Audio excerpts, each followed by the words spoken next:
Привет, Арми! Добро пожаловать на канал Тэхён и Чингук, ваш ежедневный источник самых свежих, горячих и захватывающих новостей о BTS. От срочных новостей до моментов, согревающих сердце, у нас есть все, что вам нужно. Обязательно нажмите на кнопку подписки и оставайтесь с нами, потому что контент о BTS уже на подходе. Он пытался улыбаться так, будто все было в порядке, но в тот момент, когда подарок Чингука был раскрыт, Тэхён полностью сломался. В комнате воцарилась тишина. BTS замерли, и никто не был готов к тому, что произошло дальше. Атмосфера изменилась в ту же секунду, когда подарок оказался в руках Тэхёна. Сначала он тихо рассмеялся, и на его лице появилась та самая знакомая квадратная улыбка, как будто он был готов превратить все в шутку, но его пальцы дрожали ровно настолько, чтобы Чингук это заметил. Упаковка снималась медленно, почти осторожно, словно Тэ уже чувствовал, что это необычный подарок.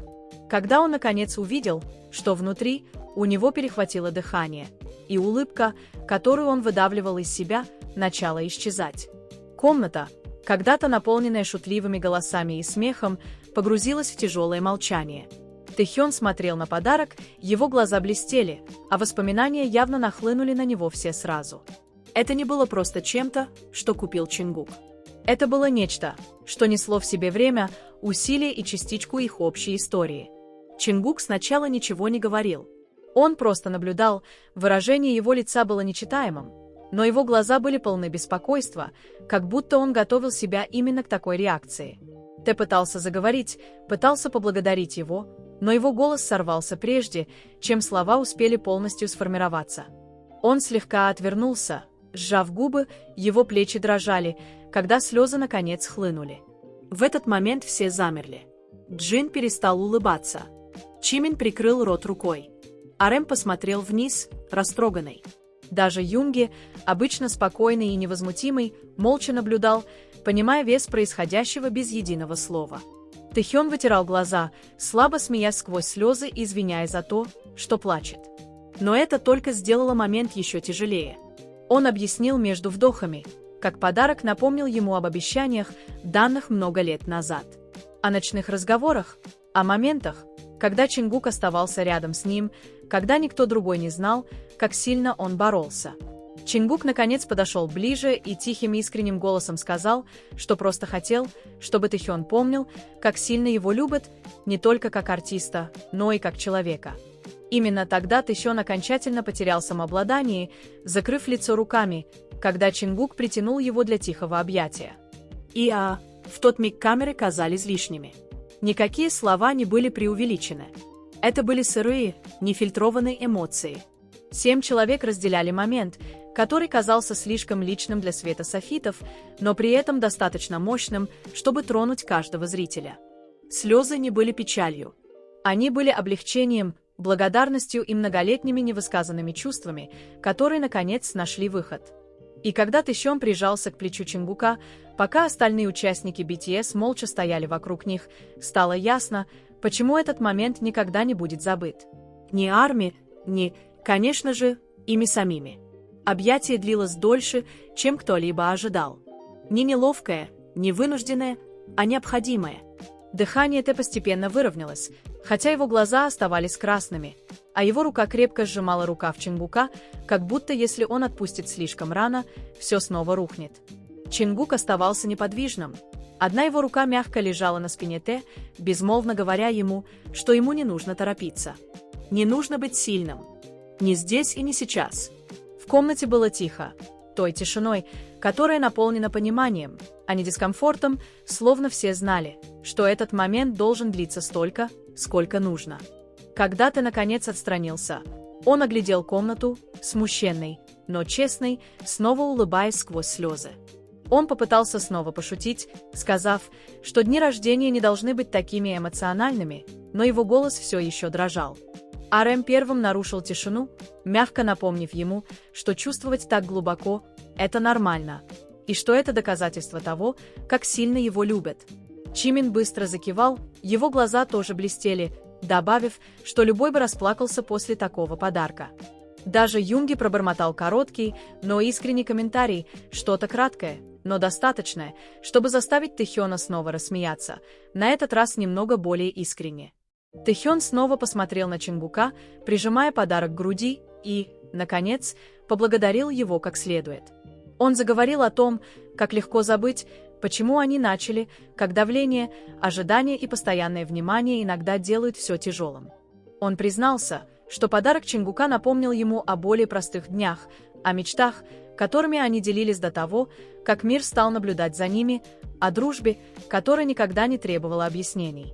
Чингук внимательно слушал, не отрывая взгляда от лица Тэхёна. И когда Тэхён закончил, он просто кивнул, сказав, что как бы далеко они ни зашли, он надеется, что они никогда не потеряют это чувство. Настроение медленно менялось, смех возвращался понемногу, но вес момента никогда не исчезал полностью.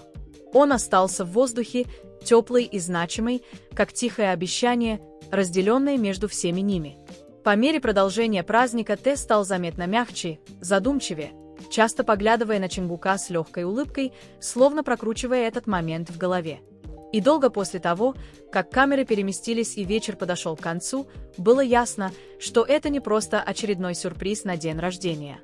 Это было напоминание о доверии, о связи и об узах, достаточно крепких, чтобы довести до слез даже самую яркую улыбку. Шло время, и празднование обрело иное тепло. Оно больше не было громким, хаотичным или игривым, как обычно, а стало спокойным, интимным, почти рефлексивным. Тэхён посидел тихо мгновение, вертя подарок в руках, словно запоминая каждую деталь, его большой палец обводил края, пока его мысли уносились куда-то далеко. Время от времени он поднимал глаза и ловил взгляд Чингука, и они обменивались короткой улыбкой, которая говорила больше, чем любые слова. Казалось, между ними установилось негласное понимание. Что-то более глубокое, чем то, что можно объяснить на камеру. Джин со временем попытался разрядить обстановку, пошутив, что дни рождения в этой группе становятся слишком эмоциональными, чем вызвал тихий смех у всех. Но даже когда они смеялись, искренность момента оставалась нетронутой.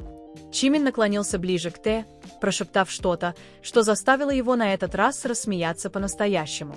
Звук был мягче, но искреннее, чем раньше. Джей Хоуп хлопнул в ладоши, призывая всех поесть и расслабиться. Тем не менее, в его глазах все еще светилось то знакомое тепло, которое возникает, когда становишься свидетелем чего-то по-настоящему значимого. Позже, когда все начало затихать, Тэхён обнаружил, что сидит рядом с Чингуком, их плечи слегка соприкасались. Ни один из них не говорил какое-то время. Тишина не была пустой. Она была комфортной, полной всего того, что не нужно было произносить вслух. Тэхён наконец нарушил ее, тихо признавшись, что он и не осознавал, как сильно ему нужно было это напоминание до этого момента. Он признался, что иногда чувствует, будто должен продолжать улыбаться, несмотря ни на что, потому что этого люди ждут от него.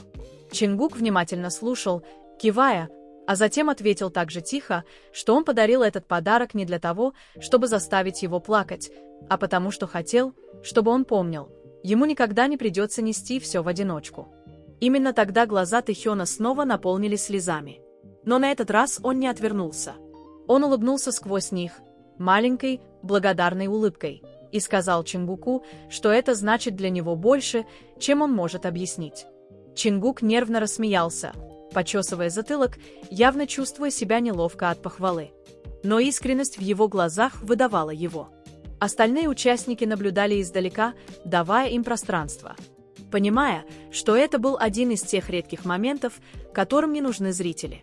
Когда ночь наконец закончилась и все начали расходиться, Тэ задержался еще на секунду, удерживая это воспоминание. Он знал, что этот момент останется с ним надолго после того, как свечи на именинном торте погаснут, а камеры выключатся. Дело было не в самом подарке, а в чувстве, которое он нес: уверенность, история, узы, пережившие годы перемен. И когда он уходил с тихой улыбкой, стало ясно, что подарок Чингука не просто сломил его в тот момент. Он также исцелил что-то глубоко внутри него. Даже несколько дней спустя тот момент все еще жил в мыслях Тэхёна. Он прокручивался тихими вспышками, когда он был один. Когда шум затихал и мир замедлялся ровно настолько, чтобы его мысли могли догнать сердце. Он вспоминал, как в комнате воцарилась тишина. То, как сжалось его сердце перед тем, как потекли слезы, и как Чингук ни разу не отвел взгляд. Это не было драматично или спланировано, и именно это делало момент незабываемым. Это чувствовалось настоящим, так, как редко бывает, когда живешь под постоянным светом софитов и грузом ожиданий. Во время практики Тэхён казался другим, более сосредоточенным, но в то же время более мягким. Участники тоже это заметили. RM внимательно наблюдал за ним, узнавая этот взгляд человека, которому напомнили, ради чего он вообще выдерживает все это давление. Чимин по-доброму подшучивал над ним, спрашивая, не превратили ли его дни рождения в сентиментального человека, в то время как Юнги просто кивнул ему при встрече, тихое признание, говорящее, что он понимает больше, чем показывает. Чингук, с другой стороны, держался рядом, не делая это очевидным, подстраиваясь под темп Т, обмениваясь короткими взглядами, которые ощущались как безмолвные проверки состояния, а не как что-то, предназначенное для чужих глаз. Как-то вечером, спустя долгое время после завершения графиков, Т наконец заговорил об этом снова.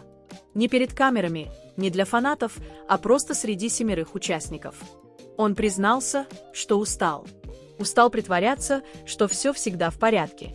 Устал нести в себе эмоции, которые не знал, как объяснить. Он сказал, что подарок Чингука не просто напомнил ему о прошлом, но заставил его чувствовать себя в безопасности в настоящем. Достаточно безопасно, чтобы чувствовать, чтобы ломаться, чтобы быть человеком. Никто не перебивал его. Никто не шутил. Ему дали высказаться, потому что некоторые моменты заслуживают уважения, а не реакции. Чингук слушал молча, сложив руки, не сводя глаз с пола, пока Тэхён не закончил. Затем он поднял взгляд и сказал что-то простое и честное, что Тэхён всегда был сильным, но сила не означает, что ты никогда не должен распадаться на части. Он напомнил ему, что BTS строились не на совершенстве, а на доверии, на 7 людях, решивших оставаться вместе, даже когда это трудно. Именно тогда Тэхён снова улыбнулся. Не той отработанной улыбкой для мира, а той, что достигает глаз. Той, что ощущается легче, потому что ей больше не нужно ничего скрывать. С того момента связь между ними словно тихо обновилась. Ничего кричащего не изменилось. Не было громких жестов или драматических признаний, просто постоянство, поддержка и присутствие. То, что проявляется в мелочах. Совместный перекус поздно ночью, сидение рядом во время долгих ожиданий, смех над какой-то ерундой, когда одолевает усталость. И иногда, когда Тэхён чувствовал себя перегруженным, он вспоминал ту ночь, подарок, слезы, которые он не ожидал пролить. И он напоминал себе, что чувствовать так глубоко – это нормально. Потому что в тот единственный момент, когда он пытался улыбнуться, но больше не мог, когда подарок Чингука сломил его на глазах у всех, он не потерял контроль. Он нашел уверенность. Он нашел доказательства того, что за сценами, титулами и бесконечным шумом все еще есть что-то устойчивое, что держит его. И этого было достаточно, чтобы продолжать идти по одному тихому, честному шагу за раз. Шло время, и эта уверенность стала чем-то, что Тэхён нес в себе тихо, как ровное сердцебиение под всем, что он делал. На сцене его выражения лиц стали свободнее, менее скованными, словно он больше не чувствовал нужды скрывать глубину своих чувств. Вне сцены он позволял себе моменты неподвижности, моменты, когда ему не нужно было изображать счастье для кого-либо. Воспоминание о той ночи осталось с ним не как болезненный момент, а как поворотная, в которой уязвимость перестала казаться слабостью и начала восприниматься как доверие. Бывали случаи, когда ты ловил себя на том, что улыбается ни с того ни сего, внезапно вспоминая, как Чингук смотрел на него, когда он сломался, не шокированно, не неловко, а уверенно и присутствующе. Это напоминало ему, что некоторым людям не нужны объяснения, они просто понимают. И Чингук никогда не поднимал эту тему так, чтобы это ощущалось чем-то тяжелым. Он не поддразнивал, не драматизировал. Он относился к Тэхёну так же, как всегда, что почему-то значило еще больше. Это тихое уважение сделало воспоминание безопасным, чем-то, к чему ты мог возвращаться без страха или смущения. Поздно ночью, когда в общежитии было тихо и мир казался далеким, ты иногда думал о том, как далеко они зашли, а мальчики, которым он был когда-то, полным мечтаний, но не уверенным в себе, и о мужчине, которым он становился, все еще эмоциональным, все еще чувствительным, но больше не стыдящимся этого. Он осознал, что слезы, пролитые им в ту ночь, не были чем-то, о чем стоит сожалеть. Они были доказательством того, что рядом с ним есть люди, которые видят его полностью и выбирают остаться. Позже, когда все начало затихать, Тэхён обнаружил, что сидит рядом с Чингуком, их плечи слегка соприкасались. Ни один из них не говорил какое-то время. Тишина не была пустой. Она была комфортной, полной всего того, что не нужно было произносить вслух. Тэхён наконец нарушил ее, тихо признавшись, что он и не осознавал, как сильно ему нужно было это напоминание до этого момента. Он признался, что иногда чувствует, будто должен продолжать улыбаться, несмотря ни на что, потому что этого люди ждут от него. Чингук внимательно слушал, кивая, а затем ответил так же тихо, что он подарил этот подарок не для того, чтобы заставить его плакать, а потому что хотел, чтобы он помнил, ему никогда не придется нести все в одиночку. Именно тогда глаза Тэхёна снова наполнились слезами. Но на этот раз он не отвернулся. Он улыбнулся сквозь них, маленькой, благодарной улыбкой, и сказал Чингуку, что это значит для него больше, чем он может объяснить. Чингук нервно рассмеялся, почесывая затылок, явно чувствуя себя неловко от похвалы. Но искренность в его глазах выдавала его. Остальные участники наблюдали издалека, давая им пространство, понимая, что это был один из тех редких моментов, которым не нужны зрители. Когда ночь наконец закончилась и все начали расходиться, ты задержался еще на секунду, удерживая это воспоминание. Он знал, что этот момент останется с ним надолго после того, как свечи на именинном торте погаснут, а камеры выключатся. Дело было не в самом подарке, а в чувстве, которое он нес, уверенность, история, узы, пережившие годы перемен. И когда он уходил с тихой улыбкой, стало ясно, что подарок Чингука не просто сломил его в тот момент. Он также исцелил что-то глубоко внутри него. Даже несколько дней спустя тот момент все еще жил в мыслях Тэхёна. Он прокручивался тихими вспышками, когда он был один. Когда шум затихал и мир замедлялся ровно настолько, чтобы его мысли могли догнать сердце, он вспоминал, как в комнате воцарилась тишина. То, как сжалось его сердце перед тем, как потекли слезы, и как Чингук ни разу не отвел взгляд. Это не было драматично или спланировано, и именно это делало момент незабываемым. Это чувствовалось настоящим, так, как редко бывает, когда живешь под постоянным светом софитов и грузом ожиданий. Во время практики Тэхён казался другим, более сосредоточенным, но в то же время более мягким. Участники тоже это заметили. Арэм внимательно наблюдал за ним, узнавая этот взгляд человека, которому напомнили, ради чего он вообще выдерживает все это давление. Чимин по-доброму подшучивал над ним, спрашивая, не превратили ли его дни рождения в сентиментального человека, в то время как Юнги просто кивнул ему при встрече, тихое признание, говорящее, что он понимает больше, чем показывает. Чингук, с другой стороны, держался рядом, не делая это очевидным, подстраиваясь под темп Т, обмениваясь короткими взглядами, которые ощущались как безмолвные проверки состояния, а не как что-то, предназначенное для чужих глаз. Как-то вечером, спустя долгое время после завершения графиков, Т наконец заговорил об этом снова. Не перед камерами, не для фанатов, а просто среди 7 участников. Он признался, что устал. Устал притворяться, что все всегда в порядке. Устал нести в себе эмоции, которые не знал, как объяснить. Он сказал, что подарок Чингука не просто напомнил ему о прошлом, но заставил его чувствовать себя в безопасности в настоящем. Достаточно безопасно, чтобы чувствовать, чтобы ломаться, чтобы быть человеком. Никто не перебивал его. Никто не шутил. Ему дали высказаться, потому что некоторые моменты заслуживают уважения, а не реакции. Чингук слушал молча, сложив руки, не сводя глаз с пола, пока Тэхён не закончил. Затем он поднял взгляд и сказал что-то простое и честное, что Тэхён всегда был сильным, но сила не означает, что ты никогда не должен распадаться на части. Он напомнил ему, что BTS строились не на совершенстве, а на доверии, на 7 людях, решивших оставаться вместе, даже когда это трудно. Именно тогда Тэхён снова улыбнулся. Не той отработанной улыбкой для мира, а той, что достигает глаз.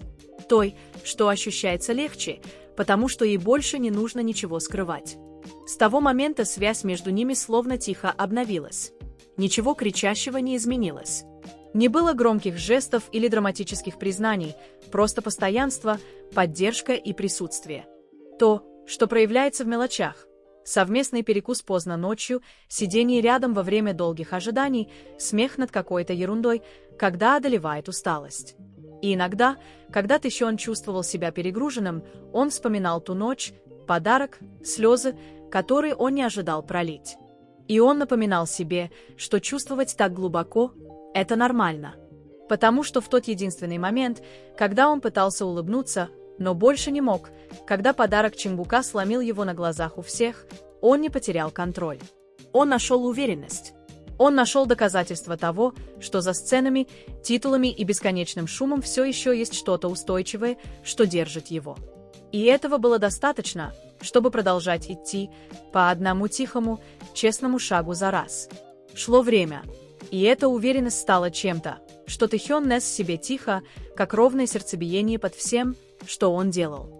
На сцене его выражения лиц стали свободнее, менее скованными, словно он больше не чувствовал нужды скрывать глубину своих чувств. Вне сцены он позволял себе моменты неподвижности, моменты, когда ему не нужно было изображать счастье для кого-либо. Воспоминание о той ночи осталось с ним не как болезненный момент, а как поворотно, в который уязвимость перестала казаться слабостью и начала восприниматься как доверие. Бывали случаи, когда ты ловил себя на том, что улыбается ни с того ни сего, внезапно вспоминая, как Чингук смотрел на него, когда он сломался, не шокированно, не неловко, а уверенно и присутствующе. Это напоминало ему, что некоторым людям не нужны объяснения, они просто понимают. И Чингук никогда не поднимал эту тему так, чтобы это ощущалось чем-то тяжелым. Он не поддразнивал, не драматизировал. Он относился к Тэхёну так же, как всегда, что почему-то значило еще больше. Это тихое уважение сделало воспоминание безопасным, чем-то, к чему ты мог возвращаться без страха или смущения.